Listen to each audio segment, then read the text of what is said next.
Ayan na si Pangulong Duterte, mga kababayan. Ayan, silapitan yung mga supporters.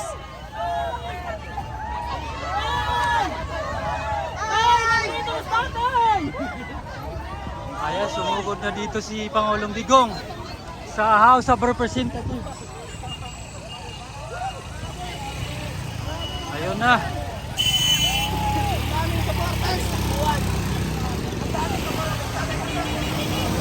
Ayun na, ayun na. Papasok na doon, no? Mabuhay si Tatay Digong! Mabuhay si Tatay Digong! Walang pagbabago!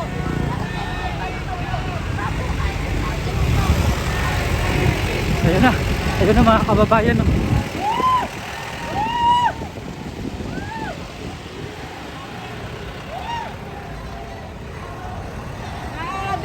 Papasok na.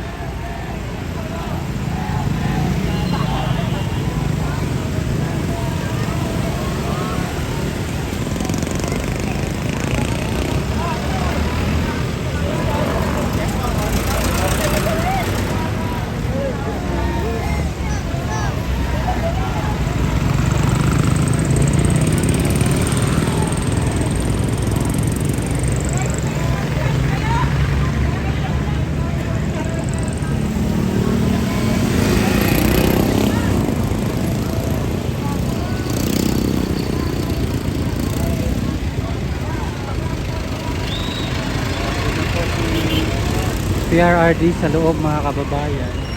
At ito naman po yung mga supporters dito. Halata mong papunta sila, biglang na-stop eh.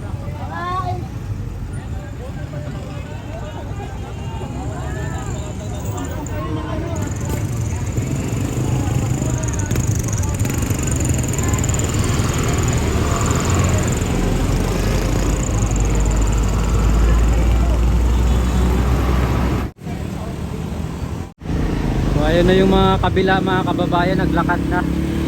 Malis na dito sa may gate ng House of Representatives, gate to South Gate.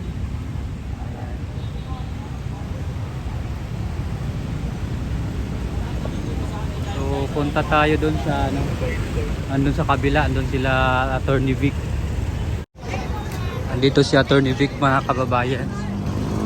In-interview ng media. I mean, after this, na makakaharap na nila si former president, do you think kailangan pa magpatuloy ng pagdinig? Unang-una, hindi dapat nagkaroon ng pagdinig. If they have a case against President Duterte, go file it in the court or in the courts kung marami. Bukas ang ating mga korte. Hindi kinakailangan ng investigation. In aid of what? What is there to legislate? Are they going to introduce a new law? Are they going to amend the Dangerous Drug Act of 2002? Are they going to introduce something new? Kasi kung wala, malinaw na ito ay clear case of political persecution. And what will they get now that the former president will be facing them? Yan naman ang hinaantay nila, square off.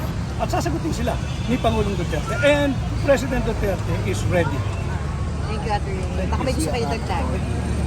Thank you. Okay, thank you po. Ako nila din sa DCXM, ano ang senaryo makikita nyo? For the first time, tumating na rin si dating Pangulong Rodrigo Duterte dito sa Kamara. Ano ang makikita nyo? Well, President Duterte is here to satisfy the cry for his blood. At ayan, binibigay niya yung kanyang sarili at sasailalim doon sa tinatawag nilang Quadcom investigation. But again, what is there to investigate? This is a clear case of waste of taxpayers' money. Kung may kaso ka kay Pangulong Duterte, isampa mo, hindi mo kailangan mag-imbestiga. Anyway, if they find any faults in the drug war of President Duterte, hindi naman sila magpo-prosecute eh.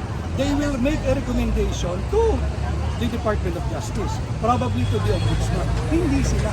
So why don't they just let the Department of Justice and the Ombudsman do their work?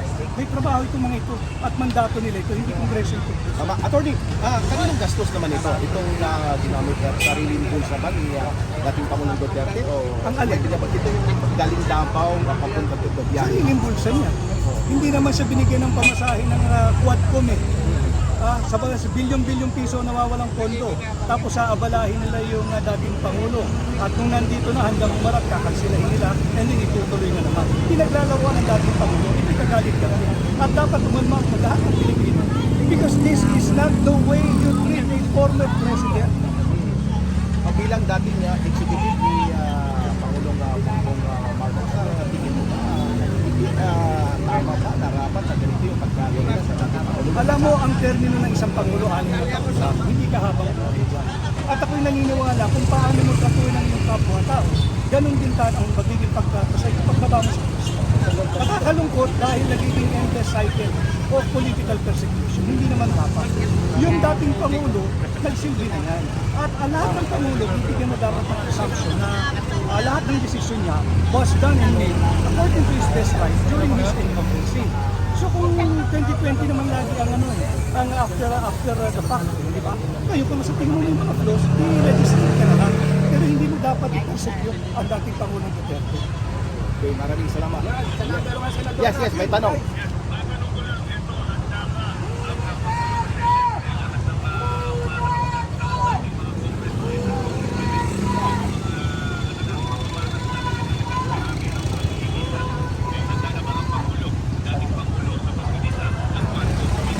Handang-handa si Pangulong Duterte kahit sa Senado, handang-handa siya. In fact, ayaw nga niyang matapos yung pagdinig dahil gusto niya magtuloy-tuloy.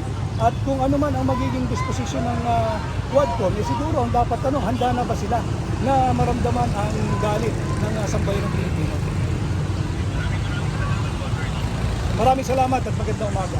Si Attorney Vic Rodriguez, no? Number 1 senator natin Vic Rodriguez, Attorney Vic Rodriguez, number 1 na senator natin.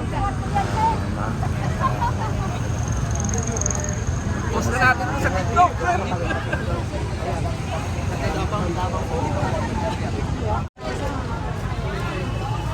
Ayan mga kababayan, ito po yung mga supporter po ni Pangulong Duterte.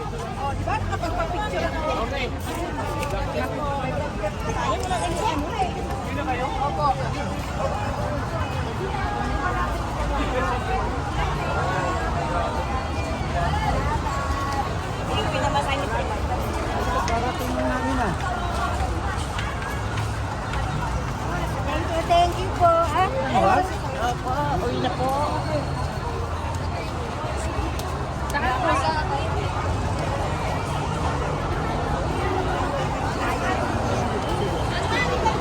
Si Attorney Vic. Ano ba yun?